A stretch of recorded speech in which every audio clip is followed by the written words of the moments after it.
சேர்த்து வச்ச சொத்து சோகம் எத்தனை நாள் கூட வரும், எதுவுமில்ல உலகத்துல நிரந்தரமா, பணந்தான் எல்லான்னு பாவி மனசு என்ன என்ன சொல்றீங்க என்ன சொல்றீங்க? ஒரு புள்ளைக்கு வாய் இருக்காதுங்க. புள்ளைக்கு வாய் இல்லையா? ஆமா. சரி. பக்கத்து வீட்டு புள்ள. பக்கத்து வீட்டு புள்ளையா? சரி. சோறு சாப்பாடு வேணுமா? சரி. அதத்தான் போன் காட்டி கூட எனக்கு ரெண்டு கொடுத்தேன். ரெண்டு கொடுத்தனா? ஆமா ரெண்டு. ரெண்டு வேணுமா? அவங்களுக்கு ஒரு சாப்பாடு வேணுமா? பிள்ளைகள் இல்லையா? புள்ள எடுத்து வளர்த்தேன், என்னையே கண்ணை கலக்கிட்டு போயிட்டு. பிள்ளைகள் கிடையாதா? சரி. இப்ப சாப்பாடுக்கெல்லாம் என்ன பண்ணுவீங்க? பிச்சை எடுத்து சாப்பாடு. ஒரு புள்ள கீழே கடந்து எடுத்தங்க சாரு, எடுத்து பாலத்தை கட்டி கொடுத்தேன். என்ன பாக்கல போயிட்டாங்க. ரெண்டு ஆணு ரெண்டு பொண்ணு. இப்ப வந்து கடையநல்லூர்காரு ஒரு நண்பர் ஒருத்தர் வெளிநாட்டுல இருக்காரு. அவர் பேர் வந்து சுரேஷ் பாரதி. அவர் வந்து உங்களை மாதிரி ஆளுகளுக்கு சாப்பாடு கொடுக்க சொல்லியிருக்காரு. அவரை வாழ்த்திக்குங்க. உங்களுக்கு தமிழ் புத்தாண்டை முன்னிட்டு உங்களை மாதிரி ஆளுகளுக்கு சாப்பாடு கொடுக்க சொல்லியிருக்காரு.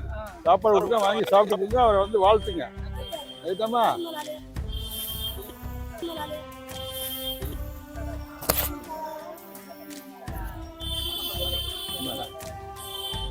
சாப்பிடுங்கம்மா, சாப்பிடுங்க. அவரெல்லாம் வாழ்த்துங்க. சுரேஷ் பாரதியா இல்ல அபுதாபில சுரேஷ் பாரதின்னு ஒருத்தர் இருக்காப்புல, ஒரு நண்பர். அவர் வந்து உங்களை மாதிரி ஆளுகளுக்கு சாப்பாடு கொடுக்க சொல்லி சொன்னாரு. அவர் வெளிநாட்டுல இருக்காரு. அவர் எல்லாரும் வாழ்த்துங்க. சாப்பிடுங்க.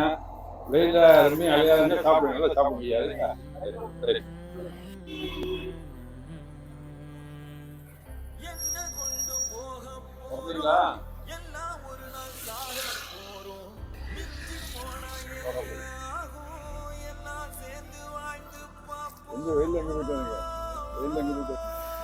வெளிநாட்டுல சுரேஷ் பாரதி ஒருத்தர் இருக்காப்புல, ஒரு ஆளு. சுரேஷ் பாரதி ஒருத்தர் இருக்காரு. அவருதான் உங்களை மாதிரி ஆளுகளுக்கு இந்த சட்டையெல்லாம் வாங்கி கொடுக்க சொல்லி, சாப்பாடு வாங்கி கொடுக்க சொல்லி சொன்னாரு. அவரை நீங்க வாழ்த்திக்குங்க. சரி ரைட்டா? அவரை வாழ்த்துங்க. அவர் தான் உங்களுக்கு ட்ரெஸ் எல்லாம் வாங்கி கொடுக்க சொல்லி சொன்னீங்க. சரி சரி சொல்லிடுவோம். நல்லா இருக்கட்டும். ஓகே. உங்களுக்கு பையன்கள் இருக்காங்களா? பையன் கிடையாது. பிள்ளைங்க யாரும் கிடையாதா? உங்களுக்கு பிள்ளைகள் கிடையாதா? சாப்பிட்டீங்களா? அன்னைக்கு சாப்பிட்டீங்களா இல்லையா? வேற கிடையாதா? சரி. இப்ப நான் ட்ரெஸ் கொடுத்தா நீங்க போட்டுருவீங்களா? ட்ரெஸ் கழட்டுங்க. இந்த சட்டை கழட்டுங்க. எங்க பிள்ளைங்க யாருமே கிடையாதா? அப்படியா?